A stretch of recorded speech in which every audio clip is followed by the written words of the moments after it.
কালিম্পং পৌঁছে পরের দিন সকাল সকাল রওনা দিলাম পরবর্তী অ্যাসাইনমেন্টের উদ্দেশ্যে।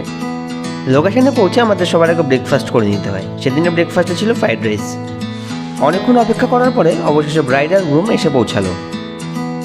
সেদিন একটি নেপালি রিসেপশনের অ্যাসাইনমেন্ট ছিল। ব্রাইডাল গ্রুমকে আশীর্বাদ করতে চাল ছেটানো হয়, তাই এইভাবে ছাতা ধরা হয় যাতে কোনোভাবেই চোখে তা না লাগে।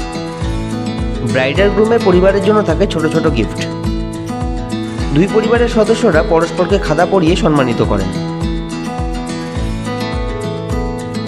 পাহাড় থেকে সমতল, আজকাল সবখানে ফোনেই ছবি ওঠে, তাই হাতে ক্যামেরা থাকলেও কেউ না কেউ ফোন হাতে ধরিয়েই দিয়ে যায়। সেদিনের লাঞ্চে ছিল আলুর দম, পনির, কুলচা, ফ্রাইড রাইস ও চিকেন। বিয়ে মানে উদাম নাচ তো হবেই। শেষ লগ্নে শুরু হলো বিদায়ের ট্র্যাডিশনাল গান। একজন ক্যান্ডিড ফটোগ্রাফারের কাছে বিদায় খুবই গুরুত্বপূর্ণ একটি